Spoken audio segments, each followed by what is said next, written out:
अस्सलाम वालेकुम। सज़ा के बाद इमरान खान को जो है वो अटक जेल में रखा गया है और ये खबरें आ रही थी कि इमरान खान को मुख्तलिफ सहूलतें दी गई हैं। मुख्तलिफ टीवी चैनल्स पर टिकर चले कि पराठा, अंडा ऑमलेट, ये तमाम तर चीज़ें उनको दी गई हैं। हमारे साथ उनके वकील मौजूद हैं और कुछ वकला की टीम जो इमरान खान से मिल के भी आई है, उनसे जो इमरान खान ने बातें की और जो इमरान खान ने जो मैटर डिस्कस किए वो क्या थे, खालिद चौधरी साहब से जानते हैं। ये उनकी लीगल टीम का हिस्सा है। खालिद चौधरी साहब, पहले ये मुझे बताएं कि इमरान खान को जो मीडिया पर चीज़ें चल रही थी कि उनको एक अच्छी कैटेगरी की दी गई है, उनको पराठे दिखलाए गए हैं, अंडा ऑमलेट खिलाया गया है, टीवी की सहूलत दी गई है, तमाम तर चीज़ें ठीक हैं या सिर्फ अफवाहों पर मबनी है? देखें, जहाँ तक सज़ा के बाद उनको अटक जेल में शिफ्ट किया गया, उसके बाद अब मीडिया पे रिपोर्ट्स चली। हमारा तो डायरेक्टली कोई रब्ता नहीं हो सका था आज तक, अभी थोड़ी देर पहले तक। उससे पहले तो एक अच्छी खबरें चलाई गई कि आज ये दिया गया और खाने में ये दिया गया, फ़लाँ सहूलत फराहम कर दी गई है। तो लेकिन अभी जैसे ही अब मुलाकात हुई हमारी लीगल टीम की खान साहब से, तो उसमें ये इंकशाफ हुआ है कि कोई भी सहूलत नहीं दी गई, ना ही उनका वो उस तरह ख्याल रखा गया कि जिस तरह उनको सहूलियात देनी चाहिए थी एक साबिक वज़ीर आज़म की हैसियत से। और एक 71 साला जो एक शख्स हैं, उनकी सेहत के मुताबिक जो उनको एक माहौल देना चाहिए था, जो एक ऐसी सेल देना चाहिए था जहाँ उनकी कम अज़ कम सेहत का कम अज़ कम ख्याल रखा जा सके, तो ऐसा कुछ भी नहीं है। जो जगह है वो इंतहाई तंग है, तारीक है, कोई वहाँ रोशनी का कोई आमदोरफ्त का कोई सिलसिला नहीं है। और न जो छत है वो भी रात को बारिश से टपकती रही है। और दिन को वहाँ मक्खियाँ होती हैं, रात को कीड़े मकोड़े और मच्छर, ये चीज़ें वहाँ बिल्कुल आम है। कोई पंखा नहीं है, एसी नहीं है, और खाना जो है वो भी कोई इतना ख़ास वो उस तरह का नहीं है। अच्छा, मुझे दूसरा ये बताएं कि आज जो लीगल टीम थी वो ज़ाहिर सी बात है जो जिस केस में उनको सज़ा हुई है उस हवाले से कोई वकालतनामा दस्तखत करवाने गई थी और कौन सी दीगर मामला जो हैं वो डिस्कस हुए इस मुलाकात में? देखें, आज हमने इस्लामाबाद हाई कोर्ट में जो तोशाखाना केस है उसके हवाले से हमने अपील दायर करनी थी। जब आप कोई शख्स को जेल हो जाए, सज़ा हो जाए और वो कैद में हो, तो जब उसकी अपील या पटिशन किसी भी बाला फोरम पे दायर करते हैं, तो सबसे पहले उसके लिए हमें जो चीज़ चाहिए होती है वो उसका एक वकालतनामा होता है जो अटेस्टेड होता है, या तो जेल हुकाम से हो या जो मजिस्ट्रेट से हो, दोनों में से किसी से भी हो। अब जब सज़ा हो जाती है फिर वो जेल से अटेस्टेड वकालतनामा चाहिए होता है। तो अभी तक आज हमें चाहिए था, लेकिन कल हमने जब हम कल भी गए थे तो कल हमें वकालतनामा नहीं दिया गया। और आज भी जो 12:30 1 बजे के बाद हमारे जो लीगल टीम मेंबर थे वो मुलाकात के लिए उनको इजाज़त दी गई, और आज का दिन ज़ाया किया गया कि ताकि हम आज अपील दायर ना कर सकें। तो वकालतनामा अब मिला है वहाँ जी से जी, अब बाकायदा? वकालतनामे सारे साइन होके आ गए। इंशाल्लाह कल से हम जो है ना वो सारी जितनी हाई कोर्ट के अंदर पटिशन फाइल्स करनी है वो फाइल कर रहे हैं। अच्छा, जिस तरह केस चला और जिस तरह वो केस के बाद आपके तहफ़्फ़ुज़ात थे, आपको क्या लगता है कि आपको इस बुनियाद पे अगर अगर आप ये इस बुनियाद पे केस लड़ेंगे कि वहाँ पर जो चीज़ हैं, जो लीगल तरीके से केस को लेकर नहीं चला गया, किस क्या बुनियाद बना के आप हाई कोर्ट में जाएँगे? देखें, जो इंसाफ के या निज़ाम इंसाफ के बुनियादी असूल होते हैं, उसमें एक ये है कि किसी को भी सुने बगैर उसे सज़ा नहीं दी जा सकती।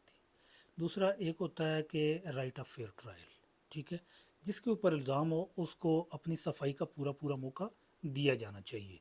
उसको अपने दफ़ा के लिए गवाहान पेश करने की इजाज़त होनी चाहिए। उसको अपने दफ़ा में दस्तावेज़ात पेश करने की इजाज़त होनी चाहिए। उसको अपने सफाई में दलाइल देने का मौका दिया जाना चाहिए। अमूमी तौर पे जब भी ट्रायल होते हैं नीचे ट्रायल कोर्ट्स के अंदर,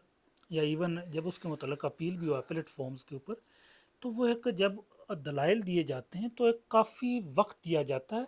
उसके वकला को कि वो एक तसल्ली से अपने दलाइल दें। अब अमूमी तौर पे ये भी होता है कि बाज़ कुछ केसेस ऐसे होते हैं कि उसके अंदर 7 7 दिन तक वकला दलाइल देते रहते हैं, मुख्तलिफ़ हिस्सों में थोड़ा थोड़ा करके, हर रोज़ाना की बुनियाद पर उनके दलाइल चलते रहते हैं। तो लेकिन अदालतें बड़े तहम्मुल से, बड़े बर्दाश्त से उनको सुनती है, एक एक नुक्ता उनका रिकॉर्ड किया जाता है, और फिर उनको सफाई का पूरा मौका दिया जाता है। उसको मुलज़म को ये हक दिया जाता है कि वो अपने हक में अपने दफ़ा में जो भी दलील पेश करना चाहे, जो भी दस्तावेज़ पेश करना चाहे, जो भी मौक़िफ़ लेना चाहे, वो उसको पूरी आज़ादी और मौका दिया जाता है। लेकिन जहाँ इस केस के अंदर जो इंसाफ का बुनियादी यही असूल जो था वो पामाल कर दिया गया। نہ تو ہمیں گواہان پیش کرنے کی اجازت دی گئی، نہ ہمیں صفائی کا موقع دیا گیا، اور نہ ہی ہمارے دلائل سنے گئے، اور صرف آدھے گھنٹے کے اندر 30 منٹ کے اندر 30 صفحات کا فیصلہ لکھ کے سزا سنا دی گئی۔ اچھا، کیا بنیاد لے کر چلیں گے ہائی کورٹ میں؟ کس بنیاد پہ آپ جائیں گے کہ ہم کیا رائٹ کیا آف فیئر ٹرائل، ہمارا جو پہلا موقف ہے کہ رائٹ آف فیئر ٹرائل ہے، ٹھیک ہے۔ دیکھیں، آپ کسی کو بھی سزا دے رہے ہیں، دیکھیں ہمارا پہلا بنیادی موقف ہے کہ ہمیں فیئر ٹرائل کا حق دیا جائے،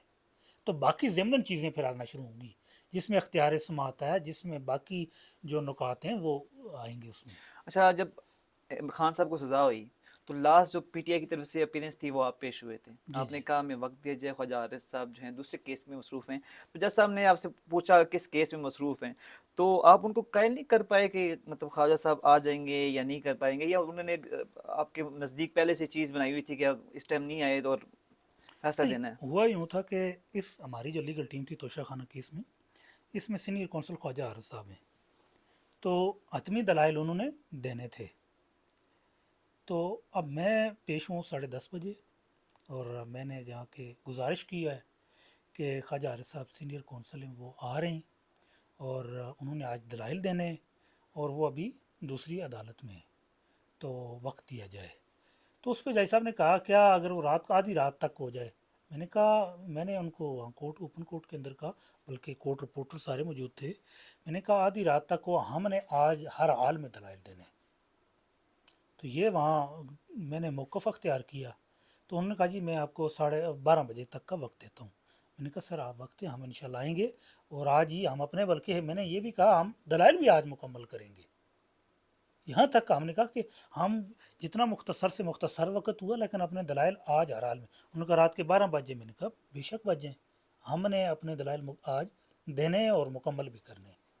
تو 12 بجے تک کا انہوں نے وقت دیا۔ اب جیسے 12 بجے ہیں تو خواجہ عارف صاحب اور باقی ہم سارے جیسے ان کا انتظار کر، جیسے ہیں اب باہر سیکیورٹی کا جو بہت زیادہ سیکیورٹی تھی، تو ہم اس میں سے گزر رہے تھے جو سیکیورٹی کے مراحل ہیں، تو بس جیسے کورٹ کے باہر پہنچے تو اتنے میں پتہ چلا جی فیصلہ محفوظ کر لیا گیا ہے۔ تو آپ نے ان کو کہا نہیں کہ ہم آ گئے، ہمارے دلائل سن لیے جائیں؟ جی ہم نے کہا، لیکن انہوں نے بالکل کسی ہماری بات کو نہیں مانا۔ اچھا، لاسٹ مجھے یہ بتائیں، ظاہر سی بات ہے آپ خان صاحب کے سے آپ کی لیگل ٹیم مل کے آئی ہے، آپ نے جیل حکام سے سفارش نہیں کی یا کوئی ان کو کہا کہ ان کو جو ہے اچھی کیٹیگری دی جائے یا جو دیگر بیسک سہولیات ہیں وہ دی جائے؟ دیکھیں اس حوالے سے ہم ہائی کورٹ جائیں گے، اور یہ ان کا بنیادی حق ہے، یہ آئین دیتا ہے، یہ قانون دیتا ہے، جیل رولز دیتے ہیں کہ کوئی بھی قیدی ہو، اور عمران خان کی جہاں تک بات ہے، وہ تو ایک سابق وزیر اعظم ہیں، ایک بڑی پارٹی کے سربراہ ہیں، اور ایک عالمی سطح کے ان کا ایک اسٹیچر ہے، تو اس حوالے سے ایک ہائی سیکیورٹی ان کو دی وہاں ہونی چاہیے۔ اب ایک دوسرا ان کی عمر جو ہے وہ 70 سال سے زیادہ ہے، تو اب جب عمر بھی یہ ہے، سابق وزیر اعظم بھی ہیں، ایک بڑی پارٹی کے سربراہ بھی ہیں، تو کم از کم ان کو جو ہے نا وہ کلاس اپر گریڈ کی دی جائے۔ اب ان کو سی کلاس دی ہوئی ہے، نہ وہاں پنکھا ہے، نہ وہاں تازہ ہوا آتی ہے، نہ روشنی ہوتی ہے، اور جو ہر وقت وہ اسمیل ہے وہاں، اور مچھر مکھیاں کیڑے مکوڑے جو ہے نا وہ سارے انہوں نے چھوڑے ہوئے تاکہ حوصلہ توڑنے کے لیے۔ اب خان صاحب کا تو خیر حوصلہ بلند ہے، اس بات پہ تو ان کو تو وہ گھبراتے نہیں ہیں، ان کی ویسے بھی جو زندگی کی ایک روٹین رہی ہے، وہ انہوں نے سخت وقت گزارا ہے، سخت ماحول میں اپنا وقت گزارا ہوا ہے، لیکن بطور شہری، بطور سابق وزیر اعظم، ایک بڑی پارٹی کے سربراہ کی حیثیت سے یہ ان کا بنیادی حق ہے، اور ہم بطور لیگل ٹیم ان کے لیے اس حق کے لیے ہم فائٹ کریں گے کہ ہمارے جو پارٹی کے سربراہ ہیں، جو ہمارے سابق وزیر اعظم ہیں، ان کو ان کے شایان شان جو ہے وہ ان کو جیل میں قیدی کے حقوق دیے جائیں۔ خان صاحب یہ نہیں مانگ رہے، انہوں نے کوئی نہ کلاس مانگی ہے کہ مجھے اپر کلاس دی جائے، مجھے اے سی دیا جائے، مجھے پنکھا دیا جائے، یا مجھے اچھی وہ چیزیں، انہوں نے 2 چیزیں مانگی، ایک تسبیح مانگی، ایک قرآن مجید مانگا، اور انہوں نے کوئی چیز نہیں مانگی۔